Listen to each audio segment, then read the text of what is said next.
आज इस लेक्चर में हम कवर करेंगे दूसरा एविडेंस जो कि फेवर में है बिग बैंग थ्योरी की। इससे पिछले लेक्चर में हमने बिग बैंग थ्योरी को डिटेल के साथ डिस्कस किया था। इस लेक्चर में दूसरा जो एविडेंस है जो कि फेवर में है बिग बैंग की, उसी एविडेंस को आज इस लेक्चर में हम डिस्कस करेंगे जो कि है कॉस्मिक रेडिएशन। 1949 में जॉर्ज गेमो ने जॉर्ज लेमेत्रे ने जो कैलकुलेशन की थी बिग बैंग थ्योरी के लिए, उन कैलकुलेशन को 1948 में जॉर्ज गेमो ने फर्दर उसको कैलकुलेशन को आगे बढ़ाया और उससे कुछ नतीजों पे वो पहुंचा, कुछ और रिजल्ट उसने निकाले।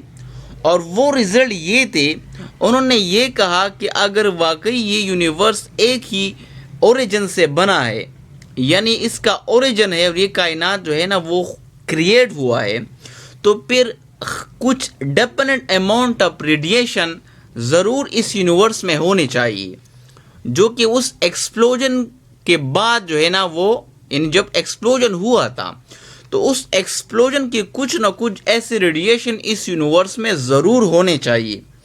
और ये रेडिएशन ऐसे होने चाहिए जो कि डिटेक्टेबल भी हो और पूरे यूनिवर्स में यूनिफॉर्मली डिस्ट्रीब्यूट हो। तो ये कैलकुलेशन किसने की? जॉर्ज गेमो ने की कि कॉस्मिक रेडिएशन या ऐसे रेडिएशन इस यूनिवर्स में फिर ज़रूर होने चाहिए अगर ऐसा हुआ है जैसा कि बिग बैंग थ्योरी कहती है। अब इसके बाद क्या, 1965 में दो मशहूर scientist Arno Penzias and Robert Wilson, इन दोनों ने कॉस्मिक बैकग्राउंड रेडिएशन को, जिसके तहकीकात कैलकुलेशन की थी जॉर्ज गेमो ने, इन दोनों साइंटिस्टों ने 1965 में इन रेडिएशन को डिस्कवर किया। और उन्होंने ये भी पाया कि ये जो रेडिएशन है ये इस पूरे यूनिवर्स में यूनिफॉर्मली डिस्ट्रीब्यूटेड है। और साथ साथ इसकी जो फ्रीक्वेंसी उन्होंने कैलकुलेट की वो सेम थी उसकी वैल्यू जो कि साइंटिस्टों ने इन रेडिएशन के लिए थ्योरेटिकली प्रेडिक्ट की थी। और प्रैक्टिकली इन दोनों साइंटिस्टों ने वही फ्रीक्वेंसी उन रेडिएशन के लिए कैलकुलेट की। और इसी वजह से फिर इन दोनों साइंटिस्टों ने, आर्नो पेंजियास और रॉबर्ट विल्सन ने, नोबेल प्राइज भी गेन किया। और ये रेडिएशन, ये वो रेडिएशन है जो कि एक्सप्लोजन के बाद इस यूनिवर्स में यूनिफॉर्मली डिस्ट्रीब्यूट है और इस पूरी यूनिवर्स में क्या है वो मौजूद है। तो ये था दूसरा एविडेंस बिग बैंग थ्योरी के फेवर में। तीसरा जो इम्पोर्टेंट एविडेंस है बिग बैंग थ्योरी के फेवर में वो है न्यूक्लियोसिंथेसिस। न्यूक्लियोसिंथेसिस का क्या मतलब है? इसका मतलब है बिग बैंग थ्योरी ने कैलकुलेशन किए थे और प्रेडिक्ट किया था हाइड्रोजन को कि इस यूनिवर्स में हाइड्रोजन, लिथियम, ड्यूटेरियम और बेरिलियम होना चाहिए।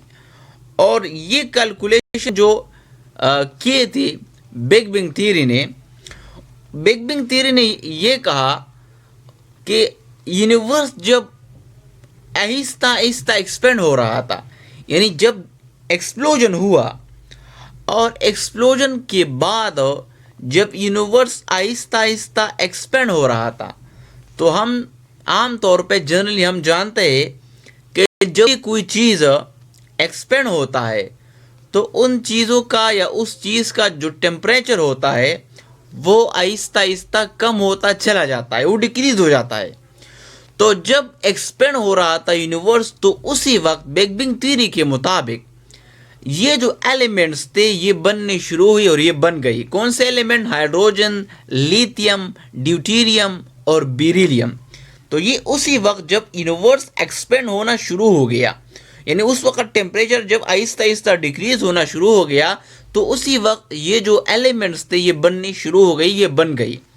और इसके अलावा जो दूसरे एलिमेंट्स थे जैसा कि कैल्शियम है, ऑक्सीजन है, नाइट्रोजन है, ये बन गई, लेकिन ये स्टार में बन गई, यूनिवर्स में नहीं, बल्कि यूनिवर्स की जो स्टार्स है ना उसके अंदर ये बन गई।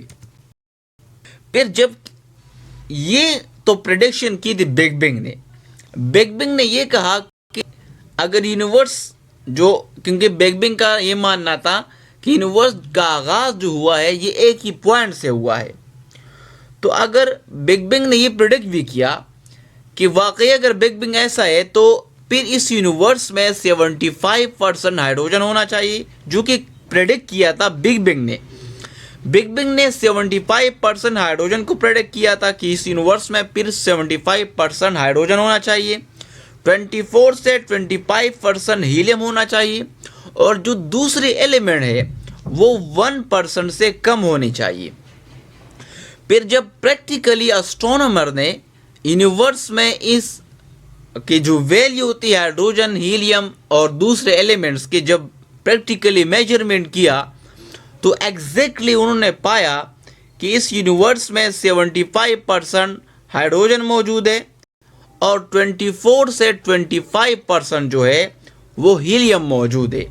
यानी जो कैलकुलेशन हाइड्रोजन, हीलियम और बाकी जो एलिमेंट्स थे उसके लिए बिग बिंग थ्योरी ने की थी, प्रैक्टिकली वही वैल्यू जो है वो बाकी जो एस्ट्रोनॉमर थे उन्होंने कैलकुलेट की, कि जो कैलकुलेशन बिग बिंग की हुई थी सेम कैलकुलेशन प्रैक्टिकली आई।